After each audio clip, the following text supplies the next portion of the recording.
Pokoknya namanya rakyat kecil untuk mencapai keadilan sangat susah dan sangat mahal. Tapi kalau yang besar, tenang-tenang saja.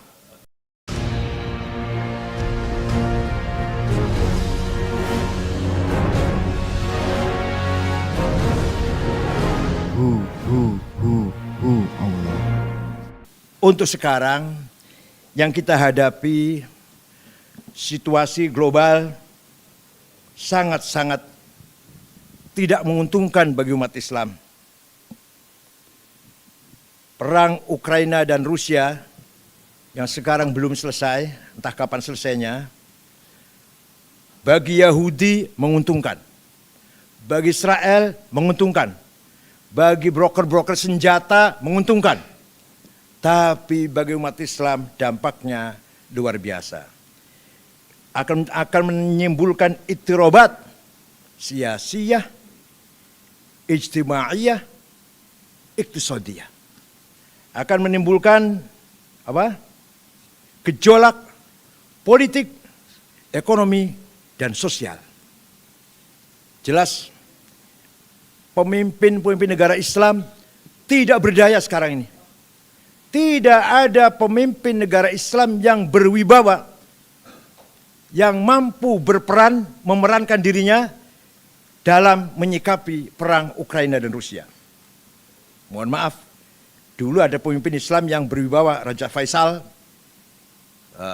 Jamal Nasir, Soekarno, itu pemimpin Islam yang berwibawa itu. Adanya OKI, adanya Rabithah Alamil Islami, itu Raja Faisal.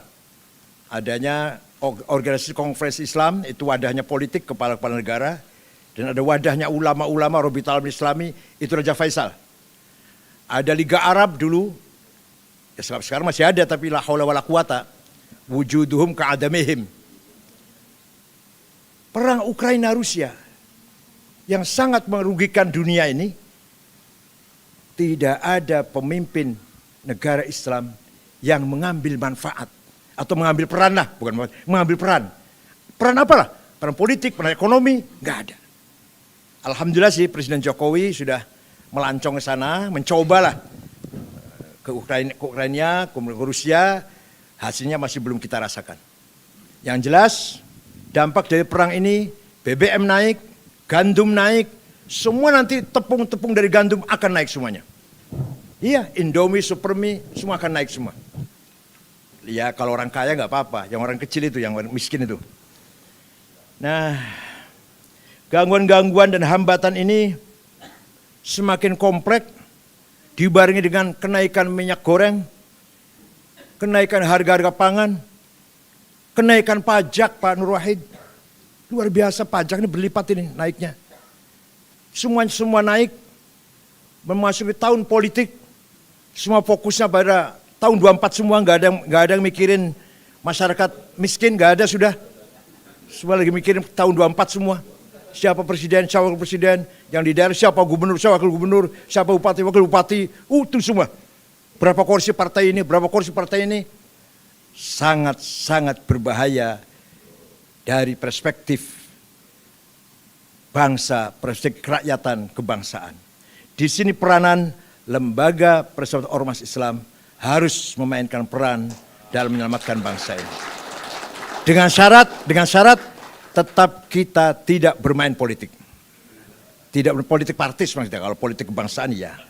Dengan syarat kita tetap netral, tidak bermain politik. Awas lu ya, jangan dukung capres lu ya.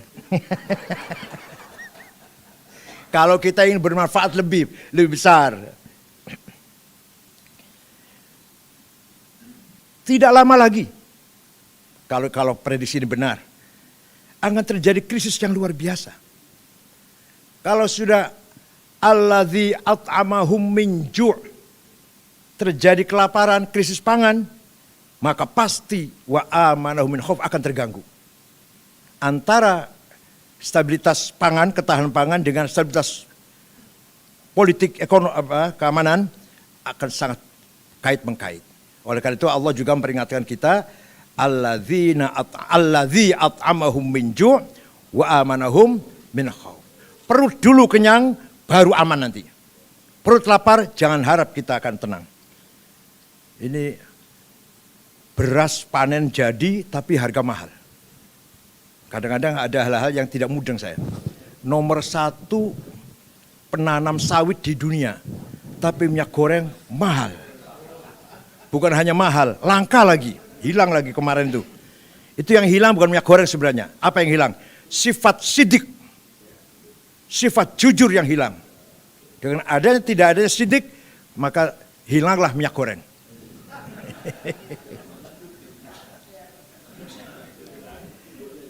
Untuk arah ke sana, mari kita perkuat atau apa tadi? Memperkuat persahabatan antar ormas Islam. Mari kita tingkatkan ukhuwah kita. Sampingkan dulu perbedaan pendapat, perbedaan furu'iyah. Sampingkan dulu. Mari kita prioritaskan kepentingan bersama, menyelamatkan bangsa ini, wabil khusus umat Islam yang selalu menjadi korban dengan tidak berlakunya sila yang kelima. Jadi Pancasila itu nomor 1 lumayan, betul masa. Nomor 2 lumayan, kemanusiaan. Nomor 3 lumayan, persatuan. Nomor 4 lumayan, partai politik bebas, demokrasi. Nomor 5 yang tidak pernah terwujud, masih jauh panggang dari api. Dan menjadi korban orang Islam, dan orang Islamnya paling banyak, orang NU itu paling banyak.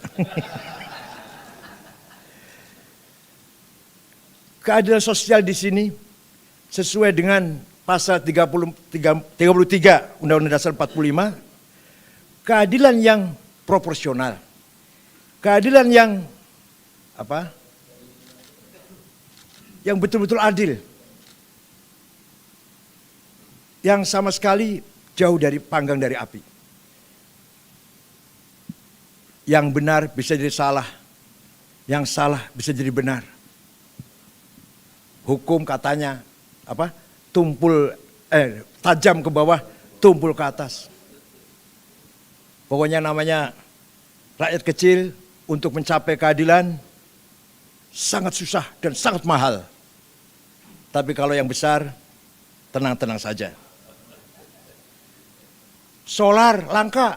Langka itu bagi nelayan kecil. Ini solar lagi langka, ini solar lagi sulit nih. Nelayan kecil tapi. Cirebon, Brebes, Indramayu tuh. Tegal, solar lagi kesulitan solar. Muara Angke. Tapi bagi yang nelayan kapal besar di tengah-tengah laut, ada solar, banyak solar. Yang enggak ada itu yang di Muara Angke, Cirebon, Indramayu, Tegal, Brebes, yang perahu-perahu itu. Maka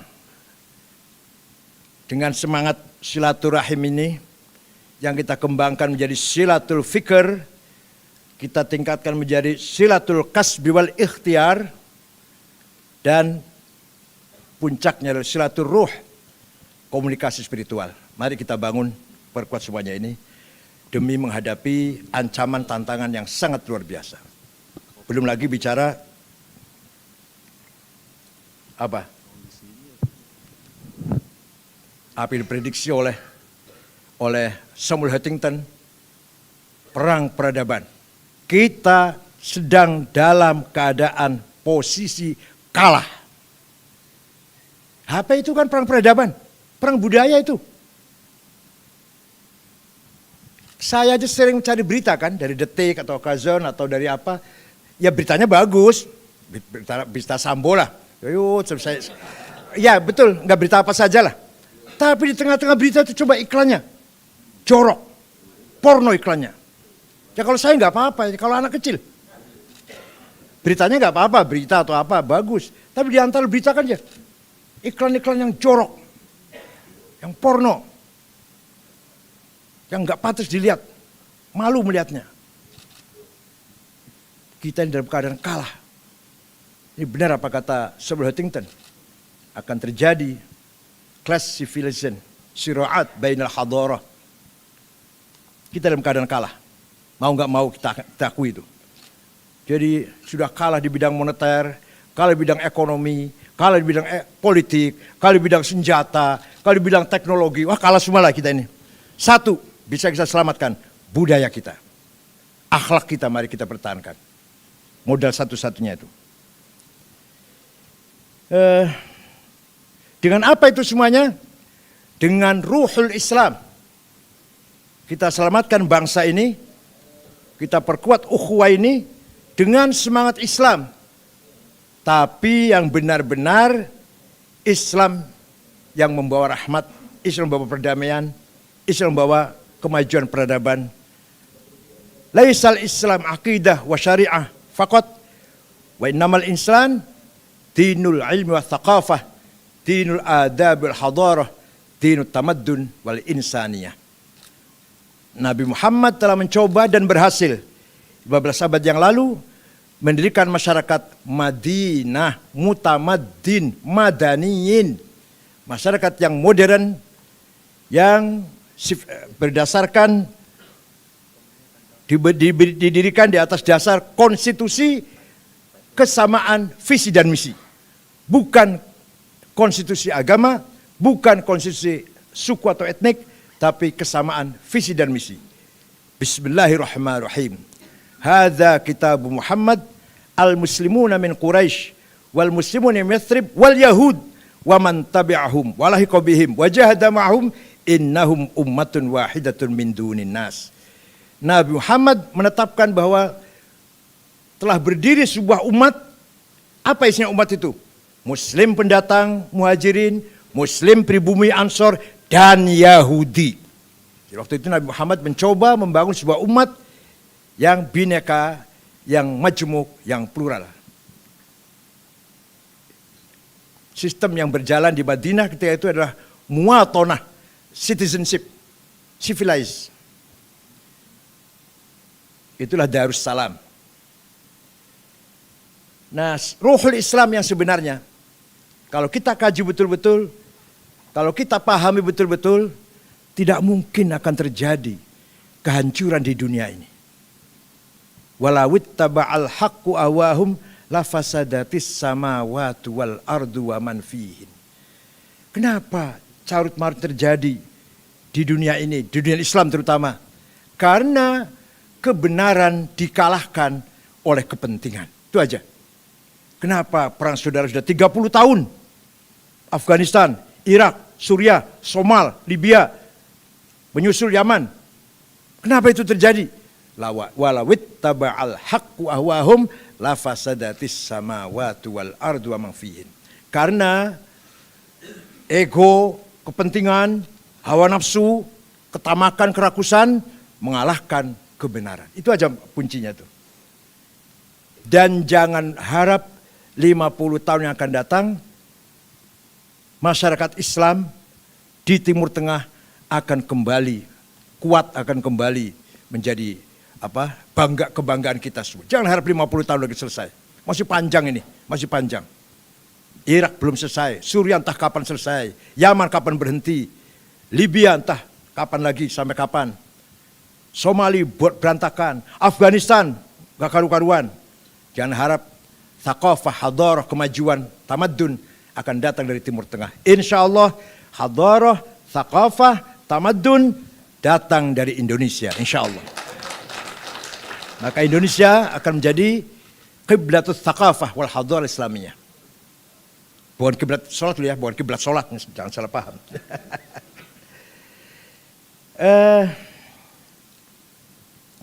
Sebagai ormas-ormas Islam, pendiri dan pejuang Republik Indonesia, maka kita harus siap berada di garda depan dalam mempertahankan ukhuwah watoniyah, ukhuwah insaniyah yang kokoh, yang kuat. Ini yang satu-satunya bisa kita harapkan. Semua bidang kita kalah dan gak ada apa-apanya kita ini kecuali satu. Mari kita perkuat budaya kita, peradaban kita, tradisi kita. Mari kita bangun itu, kita jaga. Jadi kalau kita ingin menyelamatkan tanah air bukan hanya geografi teritorial, tapi budaya mari kita angkat. Mohon maaf Pak Kiai Jaidi, mohon maaf. budaya Indonesia lebih unggul dari budaya Arab.